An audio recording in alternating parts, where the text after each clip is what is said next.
What if the biggest threat to America's economy isn't a stock market crash, but the fact that millions of people have simply stopped moving? It sounds almost impossible, yet that's exactly what many housing economists have been watching over the past few years. Across the United States, families who once relocated for better jobs, lower living costs, or bigger homes are choosing to stay where they are. Some market analysts believe this dramatic slowdown could quietly reshape the entire economy. It's not happening overnight, and it isn't making headlines every day, but the warning signs are becoming harder to ignore. While some videos claim that mass bankruptcies are coming, or that an 80% migration collapse will destroy the housing market, the real story is more complex, and in many ways, even more surprising. Today, we're breaking down what's actually happening, why Fannie Mae and other housing experts are paying close attention, and what this could mean for homeowners, buyers, investors, and anyone worried about America's financial future. Because once you understand what's happening behind the scenes, you'll realize this isn't just another housing story. It's a story about the future of the U.S. economy itself. For decades, the American economy has relied on one simple idea. People move. They move for better jobs, better schools, lower taxes, retirement, or simply a fresh start. Every move creates economic activity. A family buying a new home hires movers, purchases furniture, upgrades appliances, changes insurance providers, renovates rooms, and spends money inside a completely different local economy. One moving truck doesn't just transport boxes. It moves billions of dollars through countless industries every single year. That's why migration has always been one of the hidden engines powering America's economy. But today, something unusual is happening. Americans are moving less than they have in decades. This isn't because people suddenly love where they live, it's because many simply can't afford to leave. Millions of homeowners locked in mortgage rates below 3% during the pandemic. Selling their current home would mean replacing an affordable payment with one carrying an interest rate that could be twice as high. For many households, that decision simply doesn't make financial sense. Instead of upgrading, downsizing, or relocating, they're staying exactly where they are. This creates what economists often call the lock-in effect. Imagine wanting to move closer to a new job, but doing so would increase your monthly mortgage payment by over $1,000. Even families with solid incomes hesitate under those conditions. The result is fewer homes being listed, fewer homes being sold, and fewer opportunities for first-time buyers trying to enter the market. It's not that demand has disappeared. Instead, both buyers and sellers are frozen, waiting for conditions to improve.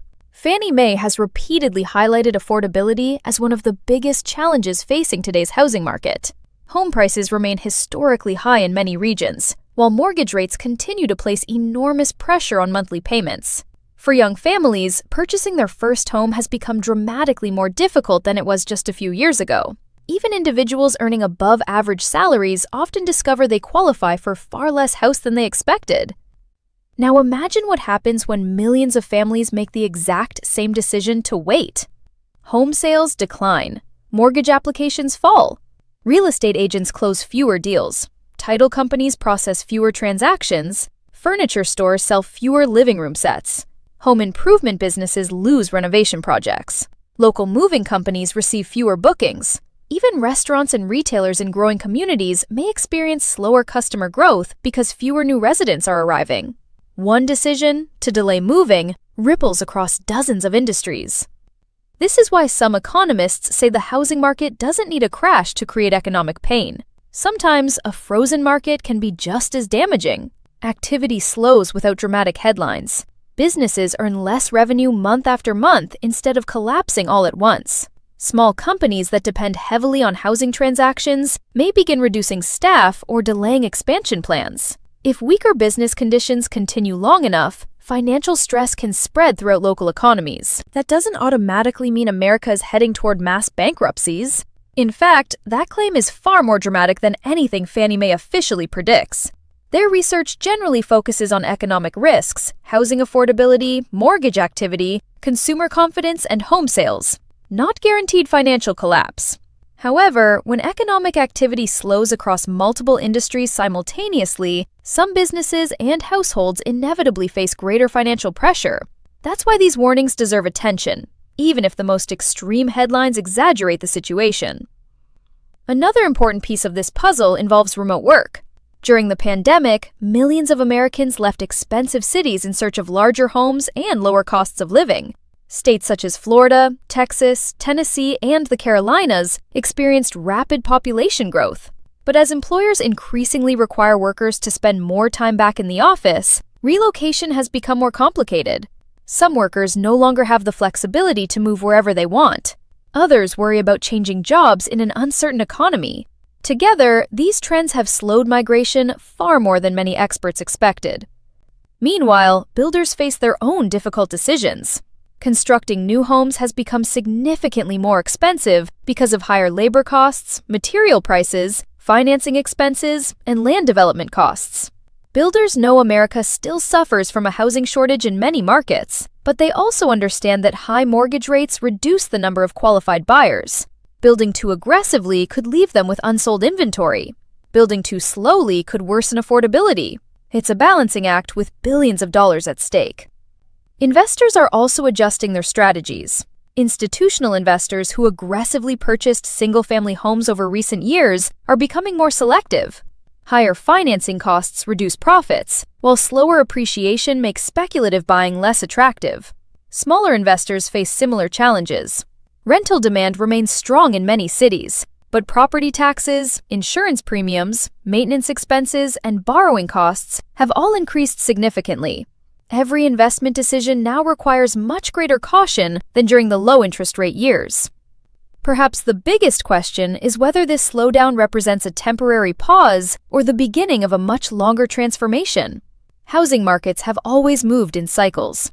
Periods of explosive growth are often followed by years of slower activity before eventually finding a new balance. The difference today is that demographic trends, affordability challenges, and financing conditions are all changing simultaneously. That combination creates uncertainty unlike anything many younger homebuyers have experienced before. Still, there are important reasons for cautious optimism. Unlike the housing bubble that burst in 2008, today's lending standards remain much stricter. Most homeowners have considerable equity in their properties. Banks maintain stronger financial positions than they did before the financial crisis.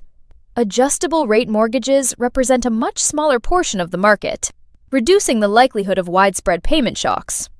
These factors make today's housing market fundamentally different from the conditions that led to the Great Recession. The future will largely depend on several variables. If inflation continues easing, mortgage rates could gradually decline, making homes more affordable and encouraging buyers to return. Wage growth could improve purchasing power. Additional housing construction may slowly increase inventory, giving buyers more choices. On the other hand, if borrowing costs remain elevated while economic growth slows, the market could stay sluggish for much longer than expected. For everyday Americans, the lesson is surprisingly simple.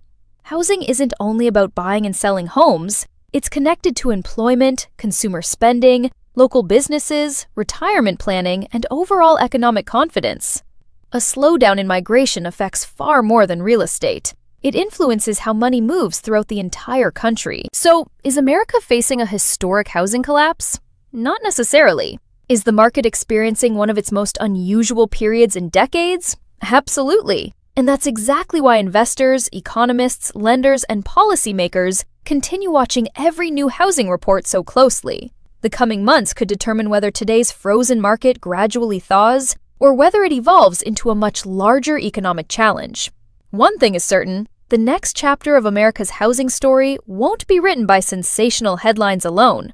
It will be written by interest rates, affordability, consumer confidence, and millions of ordinary families deciding one simple question: should we move or should we stay? And until that question begins receiving a different answer across the country, the U.S. housing market will remain one of the most important stories to watch.